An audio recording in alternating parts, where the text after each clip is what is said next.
আমি 25 বছর ধরে একটি কুরিয়ার সার্ভিসে কাজ করি। চিঠি, পার্সেল, কাগজপত্র, নোটিশ সব পৌঁছে দেই। আগে চিঠি বেশি আসতো, এখন আসে ব্যাংকের কাগজ, চাকরির কাগজ, আদালতের নোটিশ, অনলাইন অর্ডার বক্স। আমার নাম কামাল। ধানমন্ডি, মোহাম্মদপুর, কলাবাগান, হাজারীবাগ এই এলাকাগুলোতে আমার রুট। প্রতিদিন একটা ব্যাগ কাঁধে নিয়ে ঘুরি, বৃষ্টি হলে ভিজি, রোদ হলে পুড়ি, শীতে কাঁপি। কাজটা ভালো লাগে না, তবু ছাড়িনি। আমাদের অফিসে একটা নিয়ম আছে, ঠিকানা ভুল হলে 3বার চেষ্টা করতে হয়, তারপর লেখা হয় প্রাপককে পাওয়া যায়নি। এই 3টি শব্দ আমি জীবনে অসংখ্যবার লিখেছি, কিন্তু একদিন একটা খামের উপর এই 3টা শব্দ লিখতে গিয়ে আমার হাত থমকে গিয়েছিল। খামের উপর লেখা ছিল প্রেরক আব্দুল হালিম, প্রাপক রাশেদ হালিম, বাড়ি 17B, লালমাটিয়া, ঢাকা। নিচে ছোট করে লেখা জরুরি, ব্যক্তিগত। অর্থাৎ বাবা আব্দুল হালিম নামে এক বয়স্ক বাবা তার ছেলে রাশেদ হালিমের কাছে চিঠি পাঠিয়েছে, কিন্তু মজার বিষয় হলো প্রেরক ও প্রাপক দুজনেরই ঠিকানা এক দেওয়া। 17B, লালমাটিয়া, ঢাকা। মানে বাবা তার নিজের বাড়ির ঠিকানায় ছেলের নামে চিঠি পোস্ট করেছেন। আমি ঠিকানায় গিয়ে দেখি 17B বলে কোনো বাড়ি নেই। 17 আছে, 17A আছে, 17C আছে, কিন্তু 17B নেই।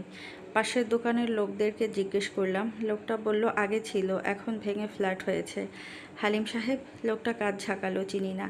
আমি পাশের চায়ের দোকানে গেলাম, চাওয়ালা মামাকে জিজ্ঞেস করলাম, আব্দুল হালিম নামে একজন ছিল, কোথায় গেছে? মারা গেছে। কবে? অনেক বছর আগে। আমি অফিসে ফিরে খামটা প্রাপককে পাওয়া যায়নি লিখে জমা দিতে পারতাম, দেইনি।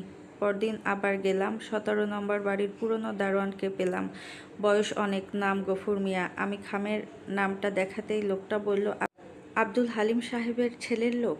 না, কুরিয়ার। লোকটা বলল, আব্দুল হালিম সাহেব তো নাই। আমি জিজ্ঞেস করলাম, তার ছেলে কোথায়? বিদেশে। কোন দেশে? কানাডায়। যোগাযোগ নেই? না। আমি জিজ্ঞেস করলাম, কেন? লোকটা বলল, বাপ ছেলের ঝামেলা। এই কথাটা বাংলাদেশের মানুষের খুব প্রিয়। সব কিছু ব্যাখ্যা করে এক কথায়, ঝামেলা ছিল। আমি বললাম, কী ঝামেলা? লোকটা বলল, সেটা আমি জানি না। তারপর একটু থেমে বলল, তবে শেষের দিকে আব্দুল হালিম সাহেব প্রতিদিন বিকেলে গেটের সামনে বসে থাকতো। কেন? ছেলের জন্য। ছেলে আসতো? না। আমি চুপ করে গেলাম। কানাডায় ছেলের নাম ছিল রাশেদ হালিম। আমি ফেসবুকে খুঁজলাম, পেয়ে গেলাম। বয়সও মিলে গেল, নামও মিলে গেল। কানাডায় সফটওয়্যার ইঞ্জিনিয়ার। আমি তাকে মেসেজ পাঠালাম, আপনার নামে একটা চিঠি এসেছে। কোনো উত্তর নেই। 2 দিন পর লিখল, কে আপনি? আমি তাকে বললাম, আমি কুরিয়ার সার্ভিসে কাজ করি, আপনার বাবা একটি চিঠি পাঠিয়েছে। সে লিখল, আমার বাবা মারা গেছে। আমি বললাম, চিঠিটা আপনার জন্যই। অনেকক্ষণ পর উত্তর এলো, আপনি আমার সাথে আর কোনো ধরনের যোগাযোগ করবেন না। আমি চুপ করে গেলাম। চিঠিটা আমার